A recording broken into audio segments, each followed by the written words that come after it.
ఇది ఆఖరి, చెప్పాలి మీరు, ఆఖరి శుక్రవారం. మొట్టమొదటి వారంకి శక్తి పొందుకోవడం కోసం ఈ చాలామంది రెస్ట్ తీసుకున్నట్టున్నారు. దేవుని కృప, దేవుని సన్నిధిలో ఉండడం అది ఎంతో ఆశీర్వాదకరము. ఈ సమయంలో దేవుడు గతించిన కాలం అంతా మమ్మల్ని, మా కుటుంబాన్ని ఎంతగానో భద్రపరిచాడు. మళ్ళీ నూతన సంవత్సరంలో దేవుడు బలంగా వాడుకునేటట్టు మీరు ప్రార్థన చేయవలసింది కోరుచున్నాను. మరి ముఖ్యంగా గతించిన సంవత్సరంలో మా కాంట్రాక్ట్ అయితే సెప్టెంబర్లో అయిపోయింది. మళ్ళీ తిరిగి మా కంపెనీకి రావడం వల్ల మళ్ళీ ఆ కాంట్రాక్ట్ కొనసాగడానికి దేవుడు కృప చూపించాడు. అంత మాత్రమే కాదు, అలాగే మా కుమార్తెని 9వ తరగతిలో ఇండియాలో విశాఖపట్నం రెసిడెన్షియల్లో జాయిన్ చేయడానికి దేవుడు కృప చూపించాడు. మంచి హాస్టల్, అన్నిటిలో కూడా ఇవన్నీ కూడా సంఘం ప్రార్థించింది కనుక ఆ యొక్క కృపలో మేము వర్ధిల్లుతూ వస్తున్నాం. హల్లెలూయా, హల్లెలూయా. దేవుడు సంఘ ప్రార్థన ఆలకించాడు. ప్రతి ఒక్కరు ప్రార్థన ఆలకించి దేవుడు అనేక విధాలుగా మమ్మల్ని ఆశీర్వదిస్తూ ముందుకు తీసుకుని వెళ్తున్నాడు. దాన్ని బట్టి ప్రభుకి వందనాలు చెల్లిస్తున్నాను. ఇది సంవత్సరం ఆఖరి కనుక ఇంకా నూతన సంవత్సరంలోనికి వెళ్ళబోతున్నాం కనుక దానికి సంబంధించి మిమ్మల్ని కొద్దిగా ఉత్తేజపరచాలని, మిమ్మల్ని కొద్దిగా హెచ్చరించాలని, మిమ్మల్ని కొద్దిగా న్యూ ఇయర్కి ఇప్పటి నుంచి సిద్ధపడాలని కొన్ని మాటలు సిద్ధపడి వచ్చాను. ప్రభువు మనతో మాట్లాడలాగున దేవుడు అంత కృప చూపించిన గాక. అందరికీ తెలిసిన రీతిగానే ఒక పాట పాడుకుందాం. నాకు గొంతుకి సహకరించట్లేదు, అయినప్పటికీ ప్రభు శక్తినిస్తాడనే విశ్వాసంతో నేను పాడ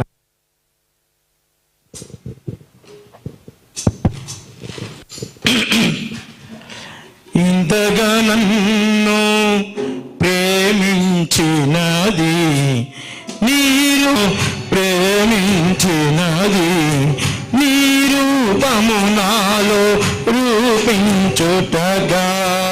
ఇంతగా నన్ను ప్రేమించినది నీ రూపము నాలో రూపించుటగా. శ్రమలలో సిలువలో నీ రూపు నలిగినదా, శ్రమలలో సిలువలో నీ రూపు నలిగినదా. శిలనైనా నన్ను నీ వలె ప్రేమించి నీ రూపంలోకి మార్చుకోవాలని, క్రీస్తు యేసుకు కలిగిన మనస్సు మేము కలిగి ఉండాలని నీ వాక్యాన్ని ఇచ్చావు తండ్రి, నీ సహవాసాన్ని ఇచ్చావు నాయన. ప్రభావాన్ని బట్టి వందనాలు తండ్రి. ఈ సమయంలో నేను నీ ప్రియ బిడ్డలతోటి నిన్ను ప్రేమించిన బిడ్డలయ్యా నీ సన్నిధికి చేరారయ్యా. వారితో మీరు ముచ్చటించమని అడుగుతున్నాను తండ్రి. నీ చిత్తంలో నాయన ప్రభువా నన్ను కూడా ముట్టండి అయ్యా. మీ స్వరమును వినిపింప చేయండి. ప్రతి ఒక్కరూ నాయన ప్రభు తమ హృదయాలను తెరిచిన వారే వాక్యాన్ని సరిగా అర్థం చేసుకోవడానికి నీ పరిశుద్ధాత్మ యొక్క శక్తినిచ్చి నడిపిస్తారని యేసు నామమున అడుగుతూ బ్రతిమాల్చు వేడుకొంచున్నాను తండ్రి, ఆమేన్. హల్లెలూయా, హల్లెలూయా. గతించిన సంవత్సరం అంతా ఎన్ని వారాలండి?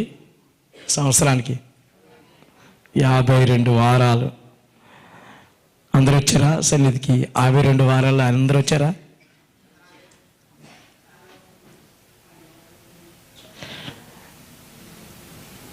వచ్చినా రాకపోయినా ఆయన మనల్ని అడగడు, అందుకని పర్వాలా. దేవుని కృపలో 52 వారాలుగా మనము సురక్షితమైన ఆయన రెక్కల చాటును భద్రపరచబడ్డాం. ఈ విధముగా ఆయన సన్నిధిలో నిత్యము మెలుగుతూ, నిత్యము ఆయన సన్నిధికి దగ్గరగా ఉంటూ మన జీవితాలని ముందుకు తీసుకుని వెళ్తూ వచ్చాము. ఇది కేవలము మన శక్తి, మన బలము, మన యోగ్యత మన ఏమీ కాదు, కానీ కేవలము ఇది దేవుని కృప ఉంటుంది. హల్లెలూయా, హల్లెలూయా. ఎందుకంటే మనకంటే మంచివారు, మనకంటే యోగ్యులు, అలాగే మనకంటే ఒక ప్రఖ్యాత కలిగిన వారు, మనకంటే ధనవంతులు ఈ సమయాన్ని వారు చూడలేకపోయారు. వారు మట్టిలో కలిసిపోయారు. మనమైతే సజీవులుగా ఉన్నాం. అందుని బట్టి ప్రభువుని స్తుతించాలి. హల్లెలూయా, హల్లెలూయా. మరి కొందరు ఇక్కడ కూర్చున్న వారు ఉండొచ్చు, వారు చెప్పలేని సమస్యలతో, ఆరోగ్యం లేక, అలాగే సంతోషం లేక, సమాధానం లేక కన్నీటి సుడిగిడాల్లో ఉండి ఉండొచ్చు. ఇంకొంతమంది అయితే వాళ్ళ ఇష్టానుసారమైన జీవితము విచ్చలవిడిగా జీవించేవారు కూడా మనకి కొంతమంది కనబడుతూనే ఉంటారు. అయితే మనము దేవుని మందిరములో చేరి ఆ పాలను అపేక్షించుడి అని మనము ఇక్కడ వాక్యం చదువుతున్నాం. ఇంచుమించు 5వ వచనం మనకి చదువుబడిన ఈ వాక్య భాగము ఎవరికి రాస్తున్నాడు అని మనం చూసినట్లయితే అపోస్తలుడైన యేసు ప్రభు శిష్యుడైన పేతురు గారు ఇది అన్యులకి రాయట్లా. ఎవరికి రాస్తున్నాడు? సంఘంలో ఉన్న వారికే రాస్తున్నాడు. ఈ మాటలు ఆత్మ వలన పరిశుద్ధత పొందిన విధేయులైన వారికి, రక్తములో కడగబడిన వారికి.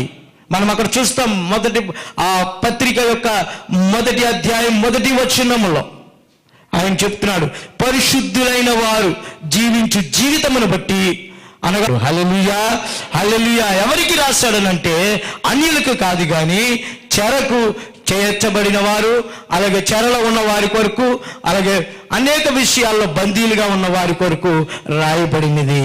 ఇక్కడ చదవబడిన వాక్య భాగం యొక్క సారాంశం ఏంటంటే పాపమును విడిచిపెట్టి పరిశుద్ధతతో జీవించాలి అన్న ఒక ఉద్దేశంతో ఈ పేతురు పత్రిక అంతా మనకు కనబడుతుంది. అంటే పాత జీవితమును ఏం చేయాలి? విడిచిపెట్టాలి. ఎందుకు విడిచిపెట్టాలి? ఎందుకు విడిచిపెట్టాలి? బాగుంది కదా, ఎంజాయ్గా ఉంది కదా. అందులో ఉంటే ఏం జరుగుతుంది? దేవుని ఆశీర్వాదాలు మాత్రము పొందుకోలేము. దేవుని మనుగడకు మనము మారాలి, మారాలి, నీ మనసే మారాలి. మారిన మనసు దేవునికి ఇస్తే ఫలితము ఉంటుంది, ఫలితము ఉంటుంది. దేవుని కొరకు పుట్టామంటూ గొప్పలు చెబుతారు, ఆ గొప్పలు కాస్త సాగకపోతే గోతిలో పడతారు. దేవుని కొరకు పుట్టామంటూ గొప్పలు చెబుతారు, ఆ గొప్పలు కాస్త సాగకపోతే గోతిలో పడతారు. మారాలి, మారాలి, నీ మనసే మారాలి. మారిన మనసు దేవునికి ఇస్తే ఫలితము ఉంటుంది, ఫలితము ఉంటుంది. నిలకడలేని జీవితమంతా నీలో ఉంచుకొని ఎదుటి వాటికి బుద్ధులు చెప్పి తప్పులు చేస్తాము. నిలకడలేని జీవితమంతా నీలో ఉంచుకొని ఎదుటి వారికి బుద్ధులు చెప్పి తప్పులు చేస్తాము. మారాలి, మారాలి, నీ మనసే మారాలి. మారిన మనసు దేవునికి ఇస్తే ఫలితము ఉంటుంది, ఫలితము ఉంటుంది. ఎలాంటి వాళ్ళు మన దగ్గర ఉన్నారా? పాట అర్థమైంది కదా. ఇవి మార్చుకోవాలా. ఈ మార్పు మనం నూతన సంవత్సరంలో చెయ్యాలా. అందరూ వేషాలు వేస్తాం, నేను కూడా వేషాలు వేస్తున్నాను ఒకప్పుడు. ఇప్పటికి కొన్ని మార్చుకుంటూ మార్చుకుంటూ వస్తున్నాను అంతే. మీ అంత గొప్ప నేను కాదు నేను. అందుకని మనం ఎన్నో గొప్పలు చెప్తాం. నిలకడగా లేని జీవితం ఉంటుంది, అయినా సరే ఎదుటి వ్యక్తిని విశ్వాసం ఉండాలి, విశ్వాసం స్థిరపడాలని మనం గొప్పలు చెప్తాం. అందుకని ఇప్పుడు ఎలాగున్నావో ఇప్పుడు మనము ఆ విధంగానే ఉన్నావా? నువ్వు అప్పుడు తీసుకున్న తీర్మానము ఇప్పుడు కూడా ఆ రక్షించబడిన రోజు నుంచి ఆ తీర్మానము అలాగే ఉందా? గతించిన కాలం 2024వ సంవత్సరము ఏమైనా గుర్తున్నాయా మీకు? ఇక్కడ దైవ సందేశం చాలామంది వాక్యాలు చెప్తారు, అవన్నీ ఏమి గుర్తున్నాయనంటే డేట్లే గుర్తుండవు. ఇంకా మనకు ఇంకా ఈ శుక్రవారం ఇప్పుడు వచ్చిందో అదే గుర్తుండదు. గత శుక్రవారం డేట్ ఎంత అని చెప్తే అది కూడా చెప్పలేము మనం. వాక్యాన్ని కూడా ఈ రోజుల్లో మనం ఏం చెప్పామా బయటకు వచ్చి అడిగితే సౌండ్ సరిగా లేదండి అన్నాడు ఒకడు. అంటే ఎవరి మీద తోస్తాడు? మన శేఖర్ గారి మీద తోస్తాడు. అంటే మనం చెప్పిన వాళ్ళు తప్పు కాదు, విన్నోడిది తప్పు కాదు, సౌండ్ సిస్టమ్ మీద తప్పేసారు. అలాంటి వాళ్ళు ఉన్నారు మన దగ్గర. అందుకని ప్రియ సహోదరులారా, ఎందుకు ఇవన్నీ గుర్తు చేస్తున్నానంటే, మనకేది కూడా గుర్తుంచుకోము. మన జీవితం గుర్తుంచుకునే జీవితాలు కాదు. ఏం గుర్తుంటాయో నాకు తెలుసు బాగా, తర్వాత చెప్తాను. ఓకే, అందుకని ప్రియ సహోదరులారా, మనం చాలా విషయాల్లో చాలా పనులు చేయించుకుంటూ ఉంటాం. ఇప్పుడు ఏంటి క్రిస్మస్ వచ్చింది కదా, న్యూ ఇయర్ వచ్చింది, చాలామంది టైలర్లు ఎతికే ఉంటారు. ఎతికారా? ఎతుకుతారు టైలర్లు.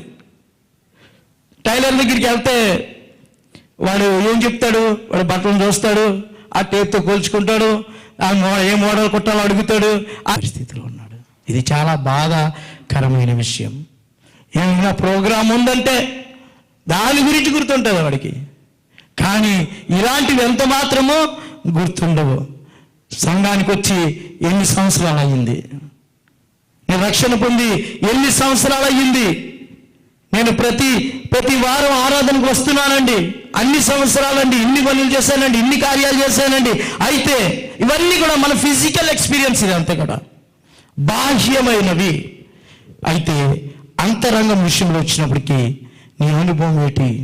ఈ ఆమది సంఘంలో నువ్వు కూర్చున్న కుర్చీతో, ఇలాంటి మాలాంటి కాపర్లతో, అలాగే చర్చిలో ఉన్న మనుషులతో ఎన్ని సంవత్సరాలు సహవాసం ఏర్పడి ఉండవచ్చు నీకు, కానీ ఎన్ని సంవత్సరాలు దేవులము కాదు.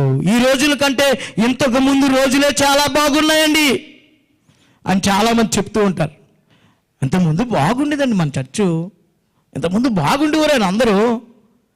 అలాంటి మాటలు చెప్పడానికి మనం ఇష్టపడతాం. మొదట దేవుడు తెలుసుకున్న ఆ మొదటి రోజుకి, నువ్వు బాప్తిజం తీసుకున్న ఆ మొదటి రోజుకి, నీవు సమర్పించుకున్న ఆ మొదటి రోజుకి, నిన్ను నీవు ప్రభువుకి సమర్పించుకున్న ఆ నీవు మొదటి దినాన నీవు చేసిన కార్యాలే కానీ, నువ్వు పరుగులు పెట్టిన పరుగులే కానీ, నువ్వు సువార్తలో పాల్గొంటున్న విషయాల్లోనే కానీ, నువ్వు పరిశుద్ధాత్మ యొక్క భాషలతో మాట్లాడిన విషయాలే కానీ, ఆ రోజు నీవు ప్రార్థన మొదలు పెడితే గంటలు గంటలు ప్రార్థన చేసేవాడు కదా, నిరాకటంగా గంటలు గంటలు ప్రార్థన చేసేవాడు. నువ్వు విజ్ఞాపన చేసేవాడిగా కనబడుతున్నావు. అయితే నీవు ఆయన వాక్యం పట్ల ఆసక్తి చూపావు, ఆయన పట్ల కార్యాల పట్ల చూపావు. అయితే ఈరోజు ఆ బ్రతికిన దినాలు అలాగే ఉన్నాయా, లేకపోతే వెనుదిరిగి ఉన్నావా అనే సమయంలో మిమ్మల్ని ప్రశ్నిస్తున్నాను. ఆ రోజు నీవు బైబిల్ తెరిస్తే చదవగలిగావు, ఈరోజు మనము బైబిల్ తెరవలేని పరిస్థితుల్లో ఉన్నాం, బైబిల్ తెచ్చుకోలేని పరిస్థితుల్లో కూడా మనం కనబడుతున్నాం. చాలామంది దగ్గర బైబిల్ కూడా తెచ్చుకోవట్లేదు, మొబైల్లో ఉంది కదా అని అంటున్నారు. ప్రియ సహోదరుడా, ఇంకా నీ ఆశ, తృష్ణ, ఆసక్తి, భారము ఎలాగుందని ఈ సమయంలో మిమ్మల్ని ప్రశ్నిస్తున్నాను. ఆ పాటలు పాడిన రోజులు ఏమైపోయాయి? చాలామంది పాటలు పాడడానికి వెతుక్కోవాల్సి వస్తుంది. ఇప్పుడు ప్రత్యేక గీతం పాడండి అని అడగవలసి వస్తుంది. ఇప్పుడు ఒకప్పుడు అలాగ ఉండేది కాదు, పేర్లు 4-5 ఇచ్చేవారు పేర్లు. ఇప్పుడు ఇవ్వలేకపోతున్నారు. ఎందుకు ఇవ్వలేకపోతున్నారో తెలియదు. వారి ఆత్మీయ జీవితంలో వెనుదిరిగారేమో. ఆ తొలినాటి ముచ్చట్లు ఈరోజు నీ దగ్గర ఉన్నాయా? ఆ రోజుల్లో ఒక కొత్త వ్యక్తి వస్తే ఆ వ్యక్తిని తీసుకొని వెళ్ళి పాస్టర్ గారి దగ్గరికి పరిచయం చేసేవారు. మీ బస్సులో వస్తున్నారు, మీకే తెలియాలి, అవి మాకు తెలియవు. మీరు దగ్గరుండి వారిని, ఎవరైనా కొత్త వ్యక్తి బస్సులో ఎక్కితే వారిని తీసుకొని వచ్చి దైవ సేవకుడి దగ్గర తీసుకొని వచ్చి పరిచయం చేసి ప్రార్థన చేయించడం. అటువంటి ఇక్కడేమొచ్చి మనకేమొచ్చి ఆ పాస్టర్ గారు వచ్చి మనల్ని తిడతాడు ఆయన. అటువంటి పరిస్థితి అయిపోయింది. పనులు కూడా చేసుకునివ్వట్ల, చేసిన వాళ్ళు చేయనివ్వట్ల. ఇటువంటి పరిస్థితుల్లో గతించిన కాలం ఉంది. అయితే నూతన సంవత్సరంలో అలాగుండకూడదని దేవుని పేరిట మీ అందరికీ తెలియజేస్తున్నాను. అటువంటి విధంగా మనము ఉంటే మన పరిచర్య నానాటికి దిగజారిపోయేదే. మనము నానాటికి మన పేరు, మన సంఘం యొక్క పేరు దిగజారిపోతూనే ఉంటుంది అని చెప్తున్నాను. ఎందుకు మనం చల్లారిపోయాము, ఎందుకు ఆ విధముగా మన జీవితాలు ఉన్నాయని ఈరోజు నీవు నేను కూడా జ్ఞాపకం చేసుకోవాలి. భౌతిక అనుభవంలో ఎంతో మనం పెరిగి ఉండొచ్చు. అయితే ఈ రోజు నుంచైనా సరే ఆ రోజుల్లాగా, మునుపు రోజుల్లాగా మనము గత రోజుల్లాగా ఉందాము అని ఈ సమయంలో మీ అందరినీ ప్రోత్సహిస్తున్నాను. ఒకసారి ఆలోచించు. నీవు ఇంతకు ముందు ఉండే స్థితి కంటే నీ ఆలోచన స్థాయి, నీ సామర్థ్యము స్థాయి నీది ఎలాగున్నదో ఈసారి. ఇక్కడ ప్రసంగి భక్తుడు చెప్తున్నాడు, మేఘములో వర్షములు నిండి ఉండగా అవి ఏం చేస్తాయంట, భూమి మీద దాని పోయును. మ్రాను దక్షిణముగా పడినను ఉత్తరముగా పడినను అది పడిన చోటనే ఉండును. రెండు ప్రకృతి సంబంధమైన విషయాలను ప్రసంగి మాట్లాడుతున్నాడు. ఈ రెండు కూడా ప్రకృతి సంబంధమైనవి. అయితే రెండిట్లో తేడా ఇక్కడ ఉంది.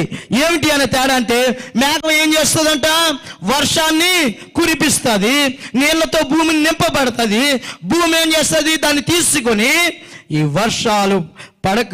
వర్షం వల్ల ఫలాల్ని మనకి ఇస్తుంది. అయితే ఈ వర్షం పడకపోతే కరువు వస్తుంది. ఇక్కడ వర్షం పడుతుంది, అయితే భూమి మీద దాన్ని తీసుకొని పంటల్ని ఇస్తుంది. రెండో విషయం అంట ఏంటంట, ఒక మ్రాన్ ఉందండి. ఆ మ్రాన్ ఏంటంట, లేదు, ఫలింపు ఉందా, ఉత్సాహం లేదు.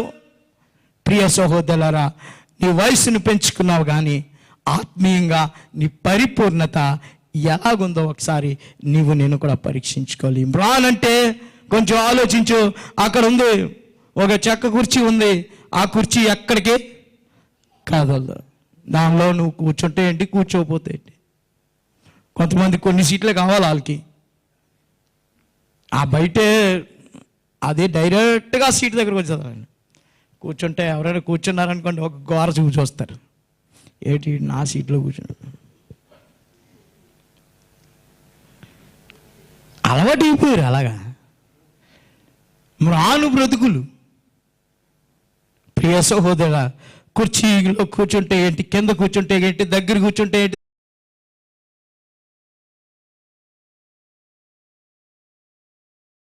మిమ్మల్ని మీరు సజీవ రాళ్ల వలె ఉంచి ఆత్మ సంబంధమైన మందిరములుగా కట్టబడుచున్నారు. మందిరముగా కట్టబడాలి.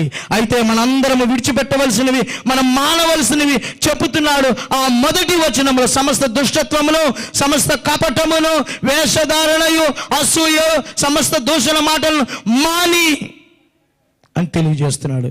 ఎంతకాలము వీటన్నిటి వెంటకాల పడ్డావేమో, వాటి వల్ల మోసగించబడ్డావేమో, ఇక్కడి నుంచి నువ్వు ప్రశ్నించుకొని ఆ విధంగా ఉండడానికి నీవు ఇష్టపడు. అందుకే కొరింథీ పత్రిక 2వ కొరింథీ పత్రిక 5వ అధ్యాయం 17వ వచనం, కాగా ఎవడైనా క్రీస్తునందు ఉండలా వాడు నూతన సృష్టి, పాతవి గతించెను అంటే సమస్తమును కొత్తవాయను. సమస్తము కొత్తవాయను. ఒకసారి మనం ఎవరైనా కొట్లాడుకున్నాం అనుకోండి, ఒకవేళ కొట్లాడుకుంటే సమాధానం పరుస్తారు. అరే మర్చిపో, పాత ఏదో జరిగిపోయింది మర్చిపో అంటే అప్పటికి మర్చిపోయేటట్టు కనబడతాం మనం. సమస్తం నూతనం అయిపోయి ఆ రోజుకి అయిపోయి మళ్ళీ రేపు ఇలాగానే మళ్ళీ ఏదో చిన్న తప్పు జరుగుతుంది, మళ్ళీ పాత కక్షలు మళ్ళీ గుర్తు తెచ్చుకోవడం ఏంటిది. అందుకని మరలా ఆ గొడవలు తీసుకుని రాకూడదు. అందుకని ఎవడైనాను క్రీస్తునందు ఉంటే, అటువంటి పరిస్థితుల్లో ఉంటే వాడు నూతన సృష్టి దేవుని దృష్టిలో. అందుకే ఆయన అంటాడు, దేవుడు మీ పాపముల విషయంలో పడమటికి తూర్పు ఎంత దూరమో ఆయన మన అతిక్రమం మనం అంత దూరపరిచాడండి, అంత దూరము చేశాడు. అందుకే ఎఫెసీ పత్రిక 4వ అధ్యాయం 17వ వచనం అంటాడు, కాబట్టి అన్యజనులు నడుచుకున్నట్లు మీరిక మీదట నడుచుకొనవలదని ప్రభువునందు సాక్ష్యం ఇచ్చుచున్నాను. అది 22వ వచనంలో అంటాడు, మునుపటి ప్రవర్తన విషయంలోనైతే మోసకరమైన దురాశల వల్ల చెడిపోయి మీ ప్రాచీన స్వభావమును వదులుకొనండి, మానుకొనండి. కనుక ఈ పాత సంవత్సరంలో సమయంలో నీ పాత స్వభావమును వదులుకొని విడిచిపెట్టిన వాడై మానుకుంటే దేవుడు మిమ్మల్ని అనేక దీవెనలు, ఆశీర్వాదాలు మీ పట్ల కుమ్మరిస్తాడు. అందుకే ఒకవేళ అటువంటివన్నీ మానుకుంటే దేవుడు చేసే కార్యాలు, ఇర్మియా గ్రంథము 31వ అధ్యాయం 34వ వచనములో ఆయన అంటాడు, మీ పాపములు ఎన్నడూ జ్ఞాపకం చేసుకోను.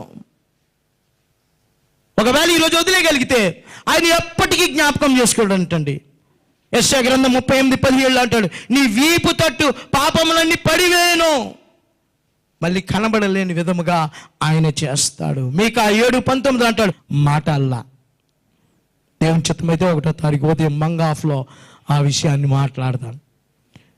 ఎందుకంటే నాకు ఇచ్చిన సమయం అయిపోయింది కనుక నేను ముగించడానికి ఇష్టపడుతున్నాను.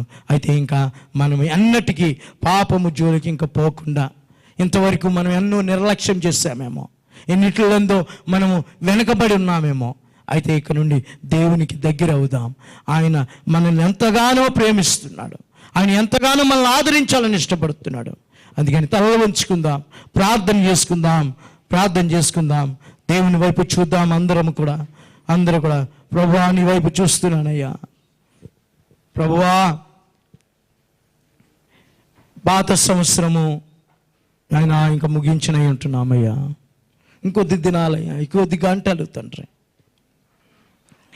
ఇక నుండి నీ కొరకు బ్రతకడానికి సహాయం చేయండి, నీ కొరకు బ్రతకడానికి సహాయం చేయండి అని ఆయన తట్టు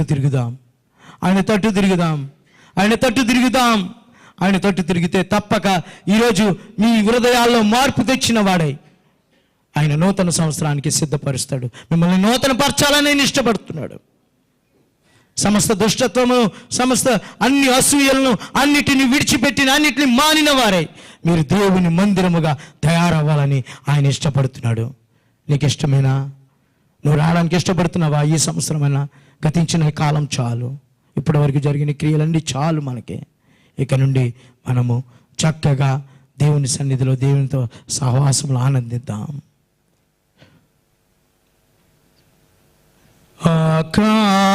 ఆకాశమందున్న ఆసీనుడా నీ తట్టు కనులెత్తుచున్నాను, నేను నీ తట్టు కనులెత్తుచున్నాను. పాప ఊబిలో పడి ఉన్నాను, లేవనెత్తుము, బాగు చేయము. పాప ఊబిలో పడి ఉన్నాను, లేవనెత్తుము, శుద్ధి చేయము. కరుణించుమా యేసు, కాపాడుమా, నీ తట్టు కనులెత్తుచున్నాను, నీ తట్టు కనులెత్తుచున్నాను. ఆకాశమందున్న ఆసీనుడా నీ తట్టు కనులెత్తుచున్నాను, నేను నీ తట్టు కనులెత్తుచున్నాను. నాయన అది ఒకనాటికి మట్టి కలిసిపోవలసిందే. దాని విషయంలో నాయన ప్రభు మా పాకులాట ఇంత అంత కాదయ్యా, అది అంతర్య పురుషుడు. నాయన ప్రభు మా బాహ్య పురుషుడు మాలో శరీర విషయాల్లో ఎన్ని బలహీనతలు ఉన్నప్పటికీ, నడవలేని స్థితి ఉన్నప్పటికీ, చూడలేని పరిస్థితి ఉన్నప్పటికీ, ఏమున్నప్పటికీ కూడా మా అంతర్య పురుషుడు నీ కొరకు వేచి ఉండాలయ్యా. అది దినదినము బలపడుతూ రావాలయ్యా. ఆ విధముగా నూతన సంవత్సరంలో మేము ఉండడానికి సహాయం చేయండి తండ్రి.